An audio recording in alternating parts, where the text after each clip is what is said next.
उम्मी की बात सुनकर मेरी आंखों में चमक आ गई।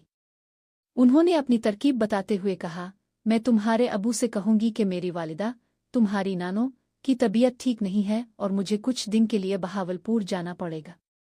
तुम्हारे अबू काम की मसरूफियत की वजह से मेरे साथ नहीं जा सकेंगे और मैं उनसे कहूंगी कि शाहजेब को मेरे साथ भेज दें ताकि मैं अकेली ना हूं। मैंने खुशी से उम्मी का हाथ थाम लिया और कहा, उम्मी ये तो बहुत ज़बरदस्त प्लान है।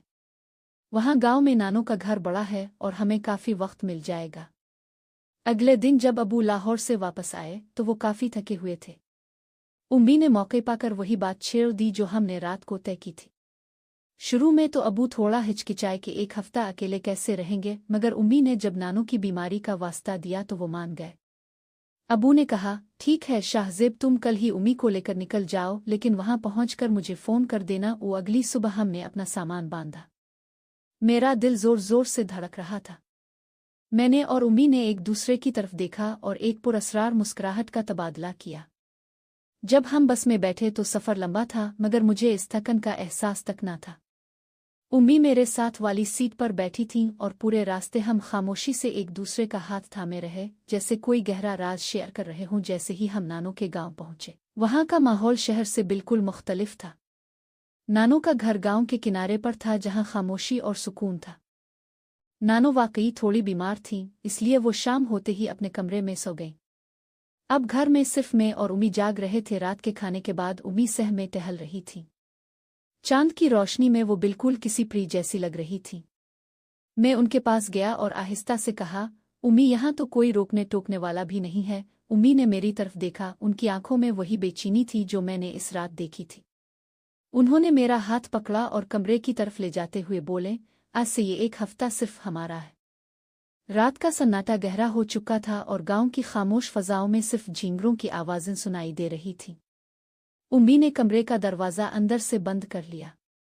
इस वक्त ना तो वहां अबू की मौजूदगी का डर था और ना ही किसी के अचानक आ जाने का खौफ। उम्मी ने मेरी तरफ देखा और मुस्कुराते हुए कहा, शाहजेब, आज मुझे एहसास हो रहा है कि तुम वाकई बड़े हो गए हो। वो एक हफ्ता जैसे किसी ख्वाब की तरह गुजरा।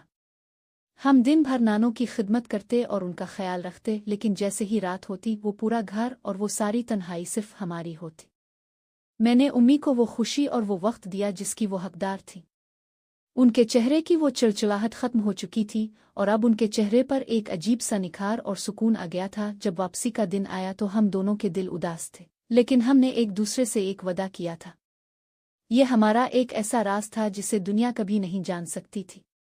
हमने तय किया कि हम घर वापस जाकर बिल्कुल पहले की तरह रहेंगे, एक माँ और बेटे की तरह, ताकि किसी को शक न हो। लेकिन जब भी मौका मिलेगा हम इस रिश्ते की नई पहचान को जिंदा रखेंगे। घर पहुंचकर अबू हमें देखकर बहुत खुश हुए। उन्होंने उम्मी से कहा, तुम तो पहले से भी ज्यादा जवान और खुश नजर आ रही हो। लगता है गांव की हुआ तुम्हें रास आ गई है। उम्मी ने मेरी तरफ देखकर एक मानी खेज मुस्कुराहट दी और बोले, हाँ शाहजेब ने मेरा बहुत ख्याल रखा। इस दिन के बाद से हमारी जिंदगी बदल गई। अब मैं सिर्फ उनका बेटा नहीं था, बल्कि उनका सबसे बड़ा राजदार और हमदर्द भी बन चुका था। हमने अपनी इस दुनिया को घर की चार दीवारी में महफूज कर लिया, जहां बाहर से सब नॉर्मल नजर आता था, मगर अंदर एक बिल्कुल अलग कहानी चल रही थी।